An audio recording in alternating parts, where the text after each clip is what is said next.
On October 31st, 2018, the world was changed forever. With the whole world watching, Toby Fox gave birth to his second child, Deltarune. The initial reaction to its release, specifically on YouTube, was, "Oh my god, come watch me play Undertale 2, but at some point that energy mellowed out and we moved on to trying to figure out what we had even experienced. Looking at the history of Deltarune theories, there's a noticeable trend. Get this, the theories created immediately after the release of each chapter are based on ideas introduced and precedents set within the chapters preceding them. I know, it sounds completely insane, but I'm saying this because recently on a theory Discord channel, people were laughing at post-Chapter 1 theories like the Dark Worlds were imaginary and Chapter 2 Hometown Genocide, calling them awful and embarrassing. It makes me wonder what we'll think of our current theories 2, 3, 4 years down the line. But how could so many top theories be so wrong? How could our current understanding of Deltarune as a game be purposefully built in a way to keep us from figuring it all out? And why is the current Deltarune theory landscape so insane? As a matter of fact, what even is a theory?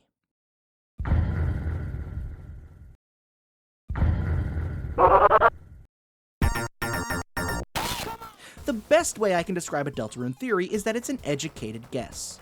The conversation is between you and Deltarune. Deltarune gives you bits of information, introduces concepts and ideas, and you take those and form your own thoughts and theories, attempting to decipher what it's trying to say to you and what it's going to be saying next. Depending on the reach of the theory crafting can oftentimes stretch into storytelling. The best way to think about theorizing, in my opinion, is to think of a painter. As he's painting, he stops about 20% of the way through, puts down his tools, and walks away. Now it's up to us, the onlookers, to try and figure out what the finished painting will look like. Some people may see it one way, others another way. It all depends on perspective. There are those who think the ending of Deltarune will be a melancholic sunset as the world ends and Noelle finally reunites with Des, while there are those like me who think it'll be a big final Gaster battle at the edge of reality with all of existence hanging in the balance. It all depends on perspective and personal taste. Imagine if I gave you 20% of this famous painting. Would you be able to finish it without any knowledge of what the artist is intending? Well, maybe you could guess that there's going to be a lot of people. Maybe you'd even guess that one or two would be holding an umbrella. Maybe, if you're some kind of mind reader, you'd even guess a dog would be in the picture. But chances are, no matter how smart you are, no matter how in tune with the painting's intention you think you are, you'd never guess that there's a monkey in this image.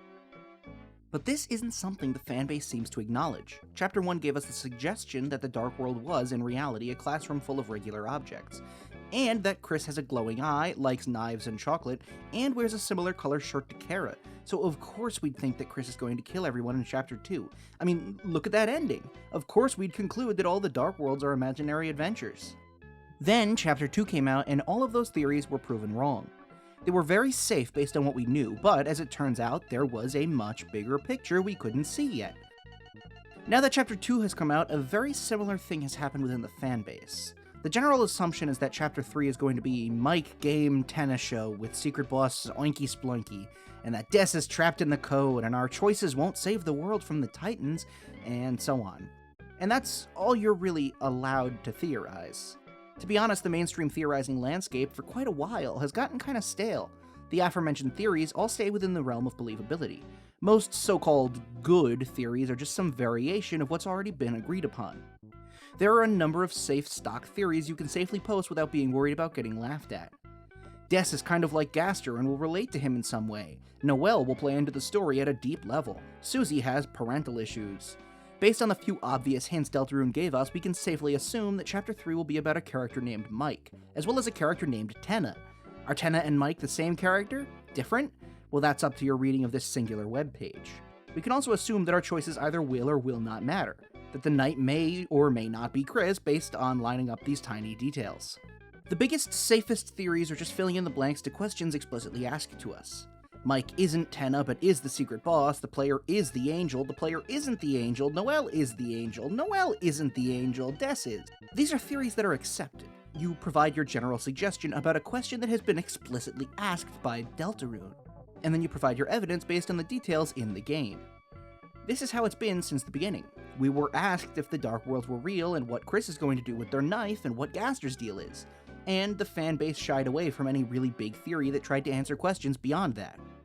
Because, like I said, the safest theories are those that answer the questions explicitly asked to us. They're the good ones, the realistic ones, the believable ones. However, what happens when you want to answer a question that wasn't asked?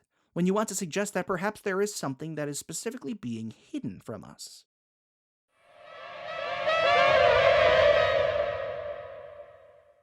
See, I lied before. The conversation is not between us and Deltarune. It's between us, Deltarune, and Toby Fox. Toby, in the conversation, controls the flow of information.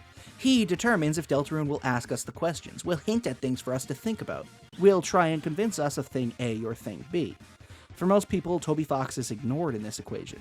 You take what Deltarune gives you and you think. But the biggest problem I see in the theory community is when you decide that there are conclusions to arrive at that are not on the path laid out for us. When you dare to post a theory considered crack. See, I came here with a purpose. Anti-theorists hate you and want to kill creative expression. One by one, Deltarune theorists are being picked off by this faction of haters and deniers. Oberon Smog? Never heard of him before. Chris is dead? More like your theories are dead to me. Woody theory? You're A theory is deemed a crack theory when the community at large determines it's just not very believable. Oftentimes, these theories have arguments to back them up and are based on Deltarune's narrative, but are too convoluted to fully buy into or rely on yet-to-be-made discoveries. Quick examples of crack theories include the all-time classic Woody theory made by yours truly, Oberon Smog, Asriel is dead, Deltarune is a time loop, Susie is half human. It's not that these theories are bad, but they require larger leaps in logic than theories that stay very close to what Deltarune itself tells us and wants us to ask. Sure, every fanbase has people who'd prefer to stick to the source material rather than dip into fan content, who'd complain when the fanbase starts making assumptions that stretch beyond what the game is implying. This is nothing new. But, with years since the last Deltarune released, I've witnessed a fanbase tearing itself apart from the inside. These anti-theorists determined to put down every cracked theory, squeeze out every ounce of joy from theorizing, eradicate the concept of creative expression and individualism, poison the young minds in the fanbase with accusations of schizophrenia, brain rot, crack. Okay, anyway, if you're a Deltarune theorist, chances are you've seen just how ready the community is to throw any theory deemed crack into the trash can. Theories, since the beginning of this fanbase long ago in the Undertale days, have served so many different purposes.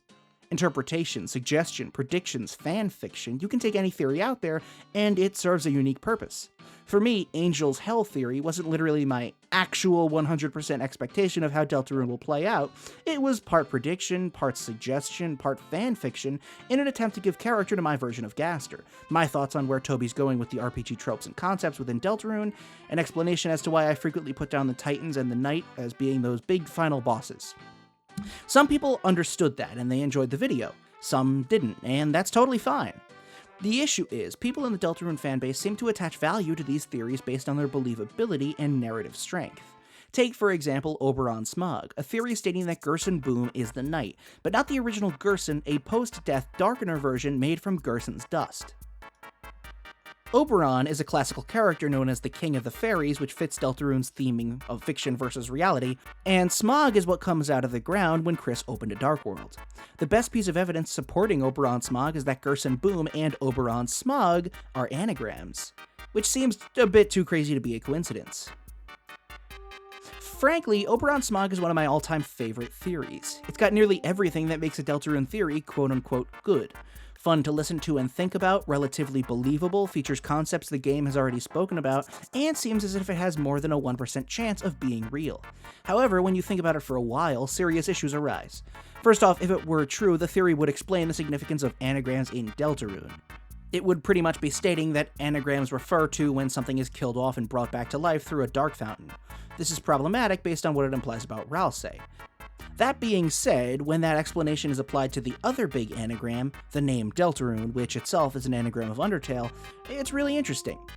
Regardless, most people can't get past the dead Asriel connection. Furthermore, it's a very specific theory. It requires a lot of assumptions to be true. It seems like it starts with an answer and then works its way backwards rather than using the logic we've been given and working our way forwards.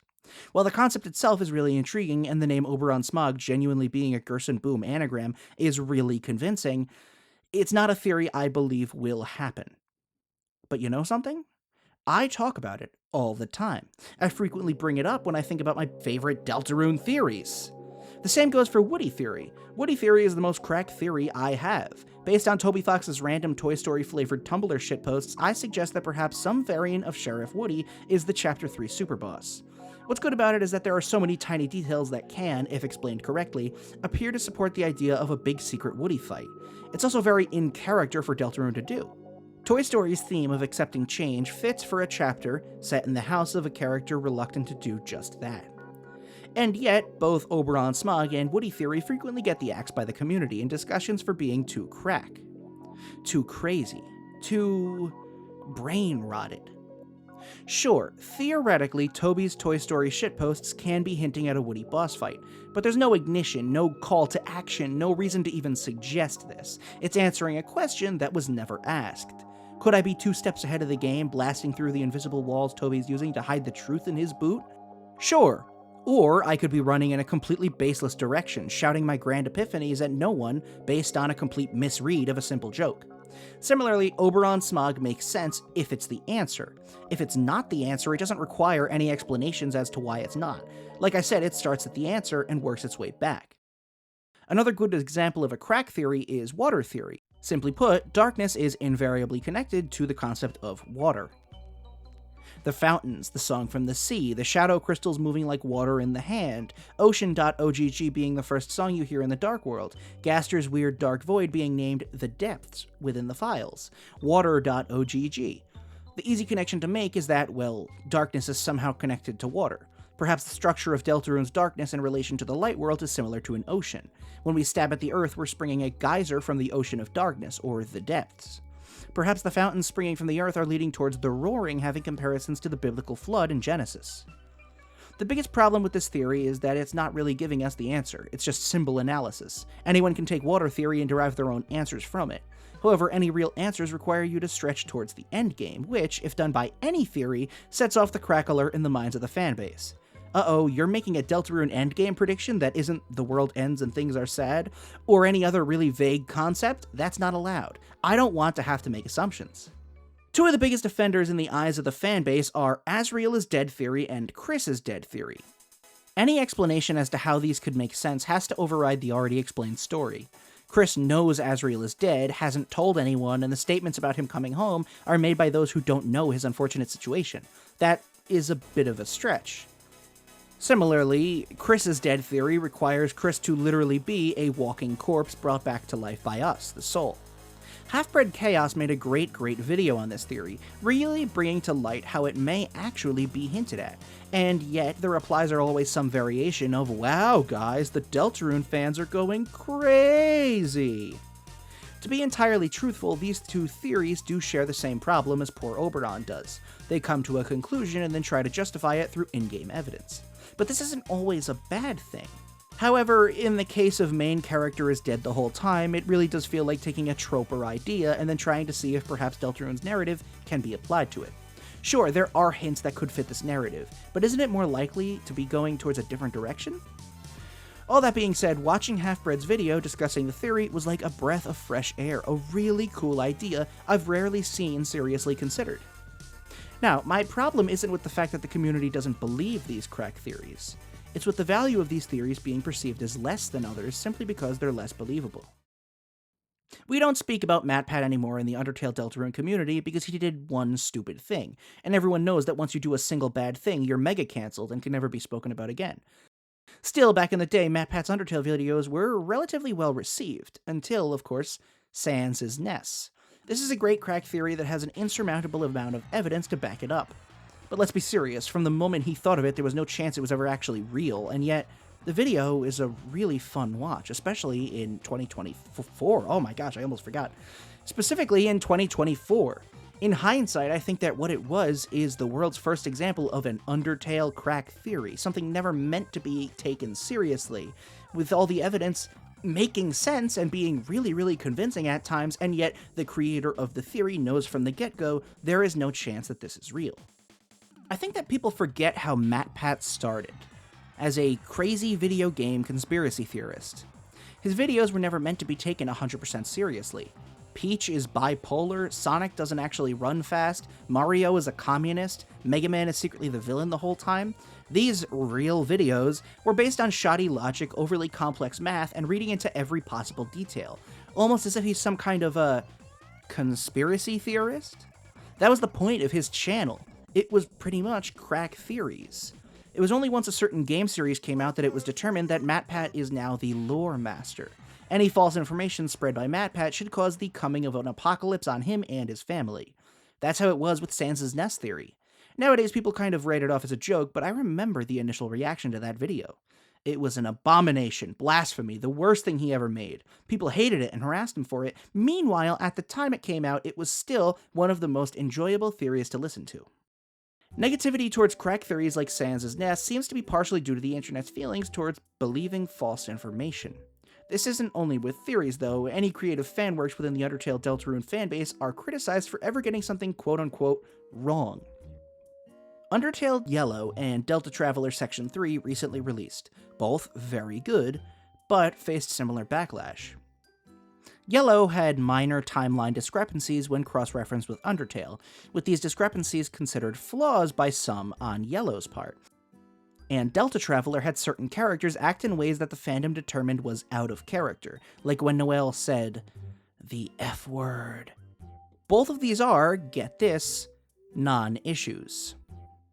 If you're making a fan interpretation, it shouldn't be held against any pre-existing logic. This isn't Toby Fox's Noelle, it's Sarah's, or Rhino GG's Noelle.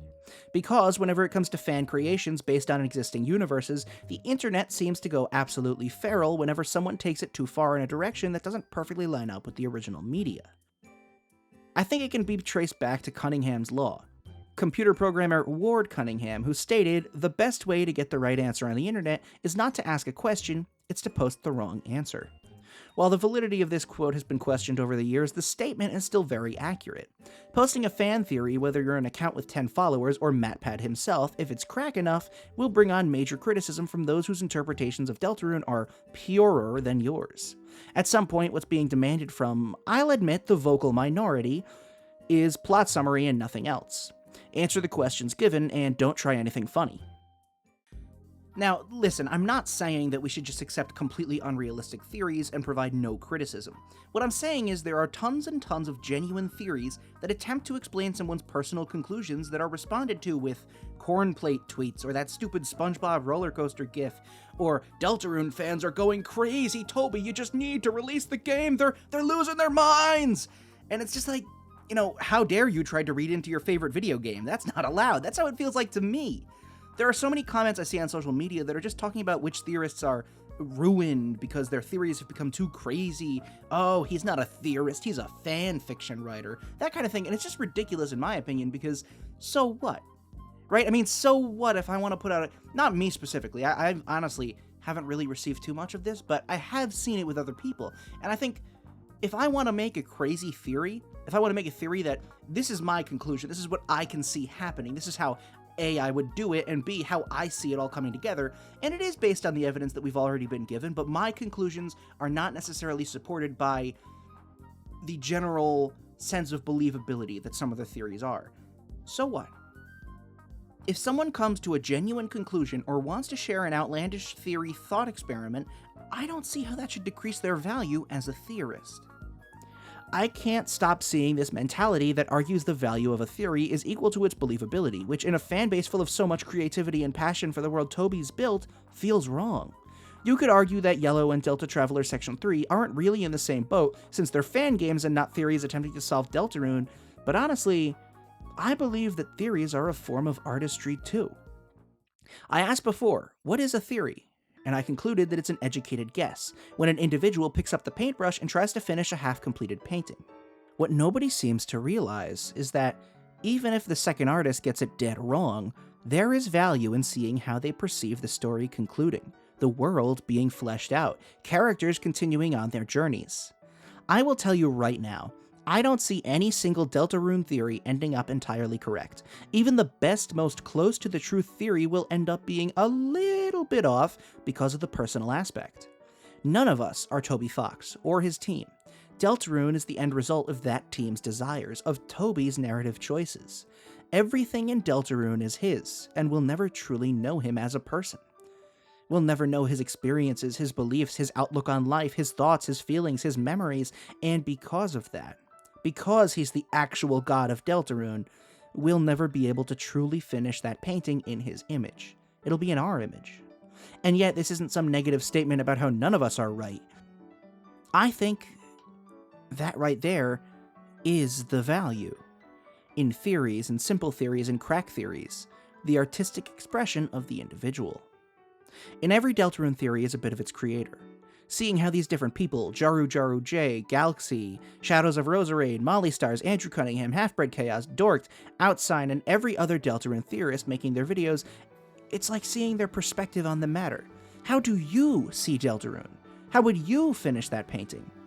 Theorizing and analyzing feels like storytelling at times. Woody theory has a near 0% chance of being right. However, it is right up Deltarune's alley. It feels fun to think about, and in a way, it tells its own story. What's the difference between theories and an AU besides the initial intention of creating it? I don't think someone else besides Jaru would have come up with Oberon Smog. I don't think someone else besides Molly Stars could see Deltarune the way she does in the device theory. And that goes for every Deltarune creator.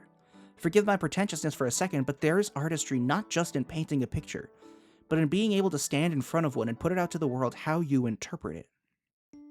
I love Chris Knight theory, and it's not because I think it's perfect. I completely understand and agree with most of the evidence attempting to debunk it. That being said, when I think about who I'd want the Knight to be, Chris is the number one answer. If I were the developer of Deltarune attempting to find natural ways to have the player and the player character butt heads, having Chris be revealed as the big villain we're chasing, even though it would eventually be revealed that they had their own motives that weren't evil, is what I do. So I stick with that theory, because I like it. I think that everyone has a different reason for theorizing. This feeling I get when I sit alone and ponder about Deltarune is very similar to the way I felt as a 15-year-old theorizing about Five Nights at Freddy's. Scott Cawthon promised that there was one true answer, and the great mystery that he had laid out could be solved by a tangible item in a metal box. That kind of carrot on a stick created endless hours of fun and enjoyment. Now, obviously, at this point in my life, I've come to realize that there never was one true answer, and he was probably coming up with stuff as he went along, but when Deltarune Chapters 1 and 2 came out, I started feeling that feeling again. I personally like the idea that there's a correct answer to chase after. I like the feeling of thinking about these characters and concepts, putting ideas together to try and form some cool suggestion about where the story might be going. In a sense, isn't that interacting with Deltarune? My enjoyment of Five Nights at Freddy's back then wasn't limited to the 2 or 3 hours I'd play the actual game for. It was the days of note-taking and subreddit browsing and theory crafting. The same goes for Deltarune. We're all still playing Deltarune in a sense. Not the actual game, but enjoying the experience. One day, years from now, someone your age, my age, will be able to read the word Deltarune, be curious, and play through it within a day or two, consume everything there is to see, and have their Deltarune experience end in a matter of hours. I need you to understand how crazy that is. I mean, I've spent years thinking about it, enjoying the fan base. Deltarune will, hopefully, always be accessible to the masses, but not my version of Deltarune. My version, with Woody Theory and Oberon Smog and emo baseball-wielding December Holiday and Discord Theory arguments and Delta Traveler and Under Event and RV Pine and Device Theory, that's my Deltarune experience. And while I'm obviously able to separate the fanbase experience from the actual game itself, years from now this is what I'll remember Deltarune being. I don't love Metroid Fusion because I think it's the best Metroid. I love it because while I was beating Metroid Fusion, I was eating Christmas cookies and watching Rudolph the Red-Nosed Reindeer, talking to my brother about how I really hope to get some Pokemon figures for Christmas. I don't love Undertale because it's a brilliant RPG that deconstructs its own genre. I love it because I remember the time in my life when the characters were important to me. Watching Sans Comic TV, drawing my own awful shitty fan comics. I don't know what other theorists feel about Deltarune, or their own theories. They might be watching this video and saying, this is stupid, I make my theories to narratively understand Deltarune, shut up, Spookydood. But when I see the most insane, crazy, unbelievable theory, I don't think that's desecrating the sacred ground we stand on as Deltarune fans. I don't think it should be the obligation of theorists to stay out of fanfiction area. I think, if you think you can see the rest of that painting, why bother subscribing to what others insist has to be right? Make it as realistic or unbelievable as you want, and proudly slap the word theory on that video or Tumblr post. Even if you're dead wrong, At the very least, it'll be part of the Deltarune experience for someone.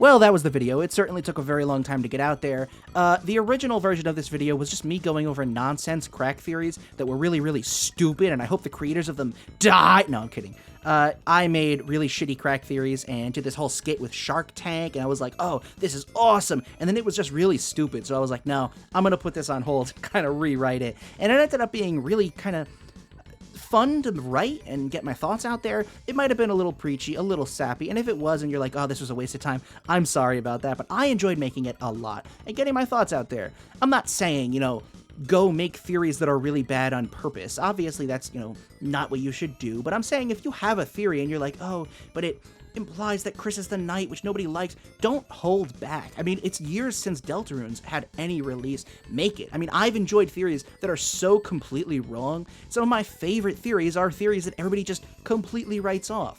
Because, like, what's more fun to think about? Asriel and Ralsei are both the same person and are also Gaster, or Noelle will be important. You know what I mean? I don't know. Well, I'll be making some more videos in the future, a lot more videos in the future. I want to get to weekly uploads. I think it's really possible. I'm also going to be making some non-Deltarune videos. If you're a Five Nights at Freddy's fan, good news. So look out for those. Thank you so much for watching and waiting for this video to come out. My name is Spookydood. Please make sure to like, subscribe, and follow me on Twitter, and I'll see you next time.